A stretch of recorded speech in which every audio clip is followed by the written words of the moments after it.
বিজয় আর ত্যাগের রক্তিম পথ ধরে বাংলাদেশ আজ এক নতুন সূচনার অপেক্ষায়। ১৯৭১-এর মহান মুক্তিযুদ্ধ থেকে ২০২৪-এর ছাত্র জনতার ঐতিহাসিক গণ অভ্যুত্থান, প্রতিটি সংগ্রামে ছিল সাম্য ও ন্যায় বিচারের স্বপ্নের গাথা। সেই স্বপ্নেরই প্রতিফলন হতে যাচ্ছে আগামী ত্রয়োদশ জাতীয় সংসদ নির্বাচনে। কয়েক কোটি নতুন ভোটারের ব্যালটে লেখা হবে আগামীর বাংলাদেশ। তাদের লক্ষ্য স্পষ্ট, একটি দুর্নীতিমুক্ত, বৈষম্যহীন, গণতান্ত্রিক এবং সুশাসিত নতুন বাংলাদেশ। এসব নিয়েই আমাদের বিশেষ আয়োজন স্টেপ প্রেজেন্টস ভোটের হাওয়া। আপনাদের সাথে আছি সোনিয়া আফরিন ঈশিতা। ভোটের হাওয়ায় আজ আমরা আলোচনা করব সিরাজগঞ্জ ও চাঁপাইনবাবগঞ্জ জেলার সংসদীয় আসনগুলো নিয়ে। জানবো সেখানকার প্রার্থীদের প্রতিশ্রুতি, নির্বাচন নিয়ে সেখানকার বিভিন্ন শ্রেণী পেশার মানুষ কি ভাবছেন। যমুনাপাড়ের জেলা সিরাজগঞ্জ, নির্বাচনের দিন যতই এগিয়ে আসছে, সিরাজগঞ্জের সব এলাকাতেই চলছে নির্বাচন নিয়ে চুলচেরা বিশ্লেষণ। পরিবর্তিত রাজনৈতিক প্রেক্ষাপটে এবারই প্রথম সিরাজগঞ্জের ৬টি সংসদীয় আসনে সরাসরি প্রতিদ্বন্দ্বিতা হচ্ছে বিএনপি ও জামাতের। পাশাপাশি নির্বাচনী মাঠে সরব অন্যান্য দল ও স্বতন্ত্র প্রার্থীরা। যত বেশি মানুষ ভোট দিতে আসবে তত বেশি সুস্থ হবে। তবে তারপরেও একটা ভয় থেকেই যায়, যেহেতু অস্ত্র এখনো উদ্ধার হয়নি। তো সেই জন্য আমরা সবার কাছে কোঅপারেশন চাবো, যাতে অস্ত্রধারীরা যাতে ঘুরতে না পারে। অতীতে যেমন বিপুল ভোটে আমাকে জয়যুক্ত করেছেন, আগামী নির্বাচনেও যে সারা পেয়েছি আমি জনগণের মাঝ থেকে, এবং আমি লক্ষাধিক ভোটে আমি ইনশাল্লাহ বেশি ভোট পেয়ে জয়যুক্ত হব। যারা নির্বাচনকে বানচালের চেষ্টা করবে নানান ছুতোয় ছাতায়, তাদেরকে আমাদের দূরে সরিয়েই জাতিকে গণতন্ত্রের এই অভিযাত্রায় একসাথে এগিয়ে যেতে হবে। নির্বাচনী পরিবেশ আমরা আরও ভালো প্রত্যাশা করি, কারণ এখনও অবৈধ অস্ত্র রয়েছে। এগুলা উচিত প্রশাসন এবং নির্বাচন কমিশনের যে এই অস্ত্রগুলা উদ্ধার করা। তবে ছেড়ে কথা বলছে না বাংলাদেশ জামাতে ইসলামীও। সিরাজগঞ্জের নির্বাচনী ইতিহাসে জয়ের রেকর্ড না থাকলেও পরিবর্তিত প্রেক্ষাপটে এবার ৬টি আসনেই শক্ত অবস্থানে রয়েছে বলে দাবি জামাতে ইসলামীর। সেই সাথে নিরাপত্তা, পেশি শক্তির ব্যবহার ও নির্বাচনী লেভেল প্লেইং ফিল্ড নিয়ে রয়েছে শঙ্কা। তবে সুষ্ঠু নির্বাচন হলে জয়ের আশাবাদী তারা। জনগণ আমাদেরকে আশ্বস্ত করেছে, এবারে নির্বাচনে জামাত ইসলামীর প্রার্থীদেরকে দাঁড়িপাল্লা প্রতীকে তারা ভোট দিবে। জনগণের মধ্যে এখনও শঙ্কা আছে যে সুষ্ঠু নিরপেক্ষ ভোট হবে কিনা, ভোট দিতে যেতে পারবো কিনা। এটা সরকারেরই দায়িত্ব, প্রশাসনের দায়িত্ব জনগণকে আশ্বস্ত করা যে ভোট নিরপেক্ষ হবে, সুষ্ঠু হবে। অবাধ, সুষ্ঠু এবং গ্রহণযোগ্য নির্বাচন অনুষ্ঠিত হবে এবং জনগণ উৎসবমুখর পরিবেশে ভোট দিতে পারবে। পেশাজীবী নারী ভোটাররা বলছেন, ত্রয়োদশ জাতীয় সংসদ নির্বাচনে সুষ্ঠু, সুন্দর, নিরপেক্ষ ভোট দিতে চান তারা। মানুষ হিসেবে সকল প্রার্থীর কাছে আমাদের চাওয়া থাকবে তারা যেন জনগণের স্বার্থের কথা ভাবে। মানুষের ভোট দেওয়ার জন্য শান্তিপূর্ণ একটা পরিবেশ থাকবে, এই আশাটা আমরা করছি। ভোটটা একটু সুষ্ঠুভাবে হোক, আমাদের নারীদের দিকগুলো একটু বিবেচনা করুক।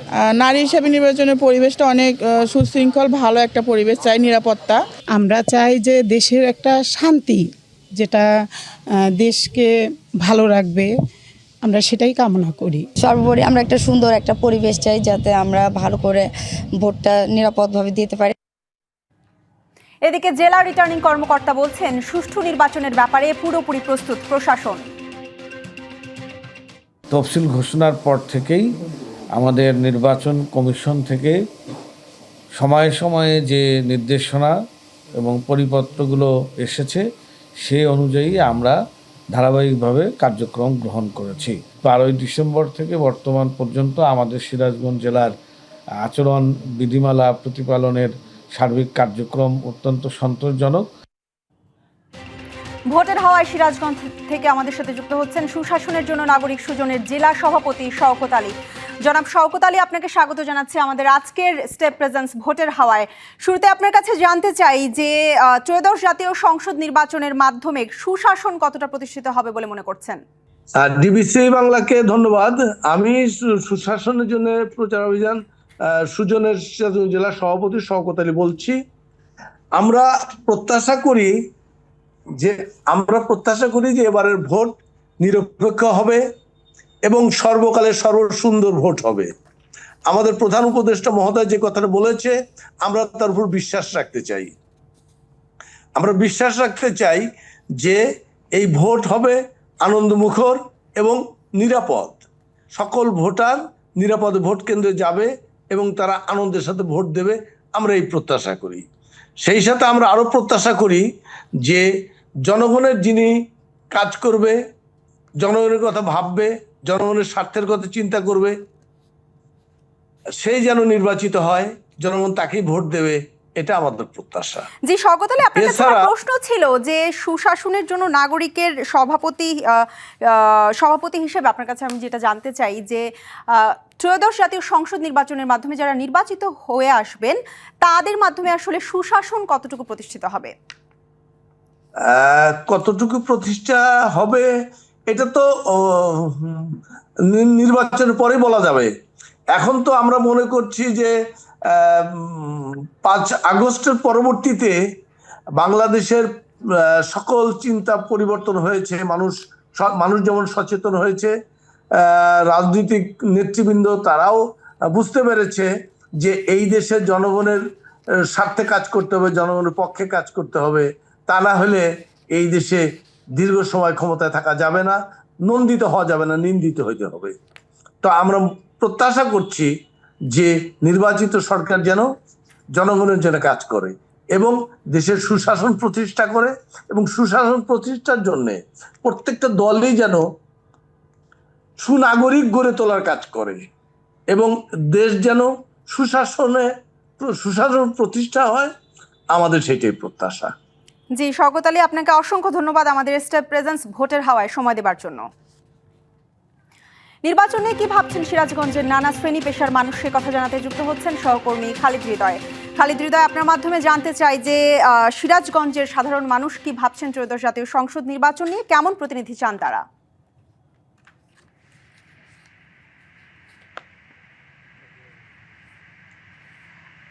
ধন্যবাদ। ডিবিসি নিউজের বিশেষ আয়োজন ভোটের আওয়ায় স্বাগতম। সিরাজগঞ্জ থেকে আমি খালিদ হৃদয় যুক্ত রয়েছি। তো নির্বাচন যতই ঘনিয়ে আসছে ততই আসলে নানা রকম জল্পনা কল্পনা এবং ভোটের আমেজ তৈরি হয়েছে। তো সিরাজগঞ্জের বিভিন্ন শ্রেণী পেশার মানুষ কি ভাবছে সেটি আমরা জানার চেষ্টা করব। আমি একজন নারী উদ্যোক্তার সাথে কথা বলবো। আসলে সামনে তো নির্বাচন চলে আসছে, তো এই আপনাদের মাঝে আসলে ভোটের হাওয়াটা কেমন বিরাজ করছে? এবার আসলে ভোট নিয়ে আমরা সবাই খুব আনন্দিত বা উৎসবের আমেজ বলা যায় যে চলছে, যে সামনে নির্বাচন, এবং আমরা চাই যে আমাদের এবারের নির্বাচনটা খুব সুষ্ঠু পরিবেশে হবে এবং এখানে সবার নিরাপত্তা। এবারের সরকার আমাদের নারী উদ্যোক্তাদের জন্য বিভিন্ন রকম প্রশিক্ষণ বা অনুদান এসবের ব্যবস্থা করবেন। আসলে অর্ধেক জনসংখ্যার যে নারীরা যদি ধরনের ভোটে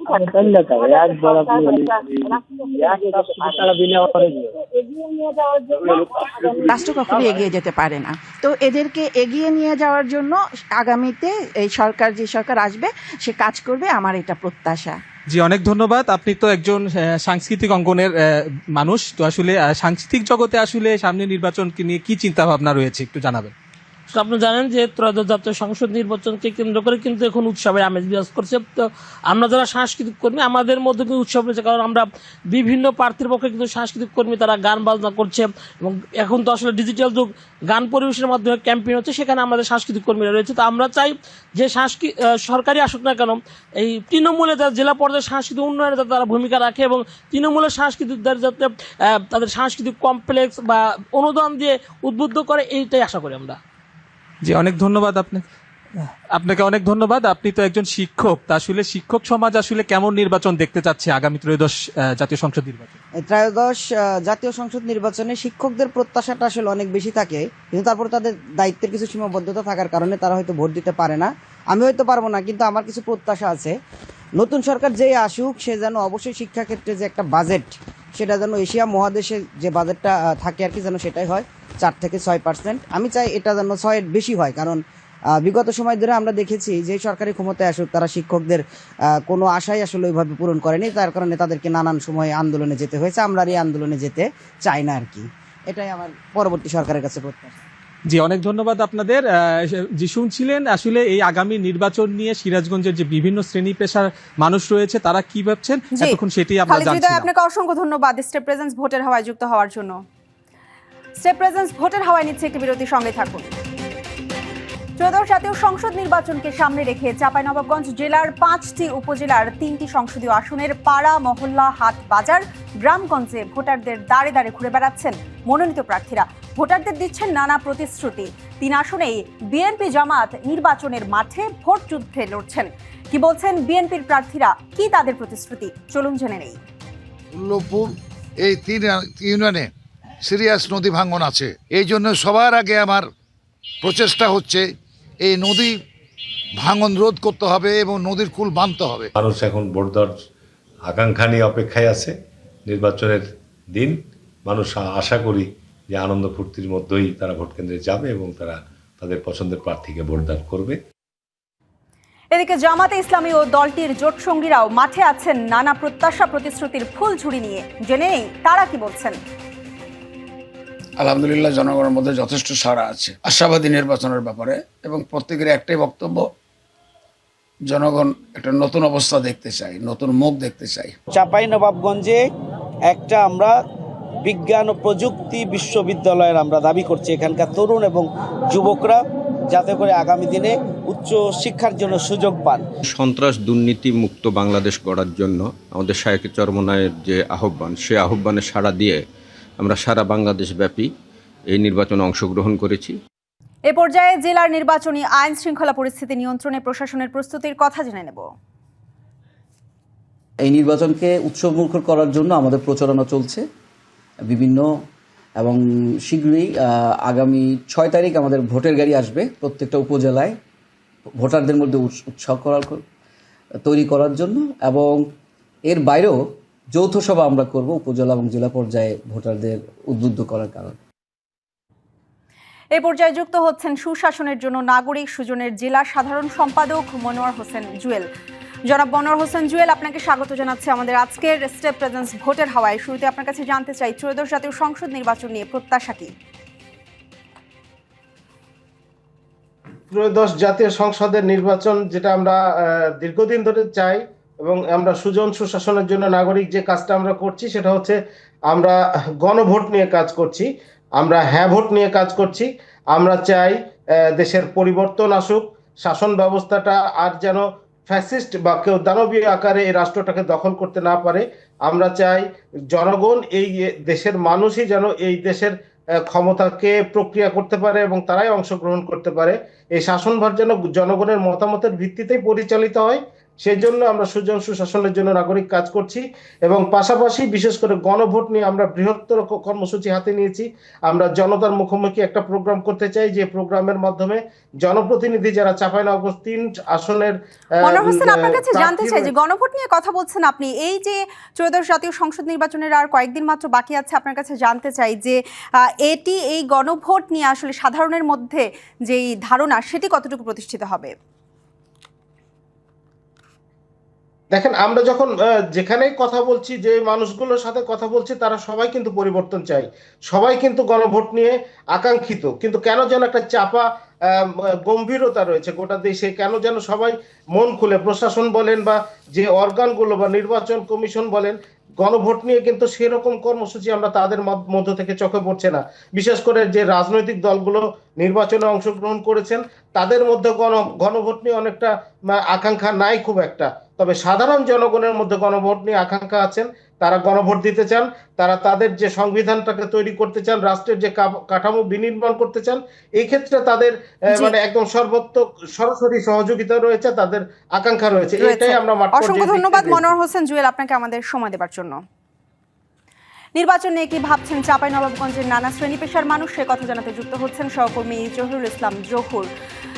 জহুর, আপনাকে স্বাগত জানাচ্ছি স্টেপ প্রেজেন্স ভোটের হাওয়ায়। আপনার কাছে জানতে চাই যে কি ভাবছেন সাধারণ মানুষ ত্রয়োদশ জাতীয় সংসদ নির্বাচন নিয়ে? যে আপনার মাধ্যমে দর্শককে জানাতে চাই যে চাঁপাইনবাবগঞ্জের 3টি আসন, 5টি উপজেলা নিয়ে কিন্তু এই আসনটি গঠিত 3টি আসন। এখানে প্রায় 14,13,236 জন ভোটার আছে। তার বিপরীতে কিন্তু 14 জন প্রার্থী কিন্তু তারা কিন্তু ভোট যুদ্ধে কিন্তু লড়ছেন। আমরা এখানে সাধারণ মানুষ এবং বিভিন্ন ধর্মের লোকও আমার সাথে ভোটের হাওয়াতে আছেন। আমরা তাদের সাথে একটু কথা বলার চেষ্টা করব যে তারা কি ধরনের নির্বাচন চাচ্ছেন, সেই বিষয়গুলো আমরা জানার চেষ্টা করব। যে আপনারা তো এই যে সামনে ত্রয়োদশ নির্বাচন আছে, আছে, সেক্ষেত্রে আপনারা কি ধরনের নির্বাচন চাচ্ছেন আপনার কাছ থেকে একটু জানতে চাই। আমরা চাই এবারে নির্বাচনটা একদম ফ্রি নির্বাচন হোক এবং সুন্দর একটা নির্বাচন হোক, সবাই যেন আমরা ভালোভাবে ভোটটা দিতে পারি এবং চাই যে চাঁপাইনবাবগঞ্জ 3 আসনের জন্য জনকল্যাণমূলক যে কাজ করবে তাকে আমরা এবার বেছে নেব ইনশাআল্লাহ। ওকে, আমরা একটু কথা বলতে চাই। আপনারা তো নির্বাচন সামনে যে আসছে, আপনারা কি ধরনের নির্বাচন চাচ্ছেন? আমরা যেহেতু আমরা আদিবাসী এদেশের এবং চাঁপাইনবাবগঞ্জ সদর আসনে বেশ আছি, আমরা চাই যে অবাধ এবং সুষ্ঠু নির্বাচন হোক এবং আমাদের নিরাপত্তা নিশ্চিত হোক। কিন্তু আমরা সচরাচর যে প্রতীক ভোটে আমরা অভ্যস্ত, কিন্তু এবার আছে গণভোট, যেটা হ্যাঁ এবং না ভোট, এবং সেখানে কিছু প্রশ্ন পড়তে হয় যেটা আমাদের আদিবাসী সমাজের অনেকগুলো অশিক্ষিত, যারা না পড়ে হয়তো বা সে ভোটটা না বুঝেই দিবে। এটার জন্য আমার মনে হয় যে বর্তমান অন্তর্বর্তীকালীন সরকারের এটা ভেবে দেখা উচিত যেন এই ভোটটাকে সহজ করা হয়, যেন সেভাবেই যেন আদিবাসীরাও এই ভোটে অংশগ্রহণ করতে পারে। ওকে, আমরা একটু কথা বলতে চাচ্ছিলাম যে অন্যান্য যারা ভোটার ছিলেন তাদের সাথে, তাদেরও কিন্তু চাওয়া যে তারা এই যে ভোটগুলো যেন হয়, সেই ভোটগুলো যেন তাদের সহজই হয়, সেই বিষয়টি তারা জানাচ্ছিলেন। জহুরুল ইসলাম, আপনাকে অসংখ্য ধন্যবাদ আমাদের সাথে চাঁপাইনবাবগঞ্জ থেকে যুক্ত হবার জন্য। স্টেট প্রেজেন্স ভোটের হাওয়া এই ছিল এখনকার মতো। ডিবিসির সঙ্গে থাকুন।